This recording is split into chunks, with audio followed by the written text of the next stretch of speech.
ఆపదామపహర్తారం తాతారం సర్వసంపదాం లోకాభిరామం శ్రీరామం భూయో భూయో నమామ్యహం. సుప్రభాతం ఛానల్ ప్రేక్షకులందరికీ నమస్కారం. 2025 ఏప్రిల్ మాసంలో ద్వాదశ రాశుల వారికి మాస ఫలితాలు. 2025 ఏప్రిల్ మాసానగాను కుంభరాశి వారి యొక్క మాస ఫలితాలు. ఈ కుంభరాశి వారికి 50 నుంచి 60% శుభ్రతలు వచ్చే వాతావరణం ఏప్రిల్ మాసంలో కనిపిస్తుంది. సప్తమాధిపతి అయినటువంటి సూర్య భగవానుడు ఏప్రిల్ 13 నుంచి తృతీయ భావంలో మేషరాశిలోకి ప్రవేశించడం వల్ల అధికారుల అండదండలతో అభివృద్ధిని సాధిస్తారు. తండ్రి నుంచి ఆదాయాన్ని అందుకుంటారు, ప్రభుత్వం నుంచి ఆదాయాన్ని అందుకుంటారు. రాజకీయ నాయకులకు నూతన అవకాశాలు వచ్చే పరిస్థితి కనిపిస్తుంది. తృతీయ దశమాధిపతి అయినటువంటి కుజుడు ఈ నెలంతా కూడా షష్టమ భావంలో కర్కాటక రాశిలో సంచరించడం వల్ల పోటీ ప్రపంచంలో విజయాలు సాధిస్తారు. కోర్టు విషయాలంతా మీకు అనుకూలంగా ఉంటాయి. భూవాహన లాభాలు అందుకుంటారు. పంచమ అష్టమాధిపతి అయినటువంటి బుధుడు ద్వితీయ భావంలో మీనరాశిలో సంచరించడం వల్ల మీ మాటకు విలువ పెరుగుతుంది. మీ ఆలోచనలో కార్యరూపం దాలుస్తుంది. ఆకస్మికంగా వ్యాపార అభివృద్ధిని, ఆర్థిక అభివృద్ధిని పొందగలుగుతారు. చతుర్థ భాగ్యాధిపతి అయినటువంటి శుక్రుడు ద్వితీయ భావంలో మీనరాశిలో సంచరించడం వల్ల మీ మాటలకు విలువ పెరగడం వల్ల సృజన సహకారంతో కొన్ని కార్యక్రమాలు సునాయాసంగా పూర్తి చేస్తారు. ఆత్మీయులతో కలిసి ఆనందంగా కాలం గడుపుతారు. కుటుంబంలో శుభకార్యాలు, విందు వినోదాల్లో పాల్గొనే వాతావరణం కనిపిస్తుంది. 2025 ఏప్రిల్ మాసానికి గాను కుంభరాశి వారికి సూర్యుడు, కుజుడు, బుధుడు, శుక్రుడు సానుకూలంగా సంచరిస్తూ అధికంగా శుభఫలితాలు అందిస్తున్నాయి.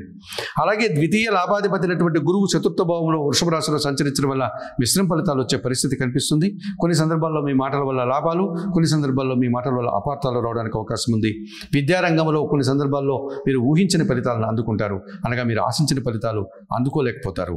అలాగే జన్మరాశ్యాధిపతి వ్యయాధిపతి అయినటువంటి శని భగవానుడు ద్వితీయ భావంలో మీనరాశిలో సంచరిస్తున్నాడు. శనిలో ద్వితీయ భాగం ఉండడం వల్ల మీ మాటల వల్ల అపార్థాలు, కుటుంబంలో అశాంతికి, వ్యవసాయ రంగంలో నష్టాలు రావడానికి అవకాశం ఉంది. పనివారి యొక్క సహకార లోపం స్పష్టంగా కనిపిస్తుంది. మీనరాశిలో రాహు సంచారం, అలాగే అష్టమ భావంలో కన్యా రాశిలో కేతు సంచారం, అనగా ద్వితీయ భావంలో రాహువు, అష్టమ భావంలో కేతువు కాలసర్ప దోషాన్ని సూచిస్తోంది.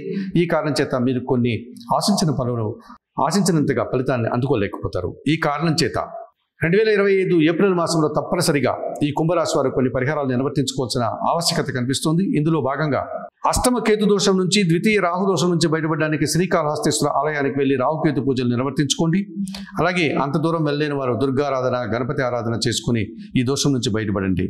ద్వితీయ శని దోషం నుంచి బయటపడడానికి శనివారం రోజు ఈశ్వరునికి అభిషేకం నిర్వర్తించండి. అలాగే చతుర్థమంలో ఉన్నటువంటి గురుదోషం నుంచి బయటపడడానికి దత్తాత్రేయ స్వామి వారి దర్శనం, శనగల నైవేద్యం సమర్పణ చేయడం వల్ల మీరు మరింతగా మంచి ఫలితాలు పొందడానికి అవకాశం ఉంటుంది.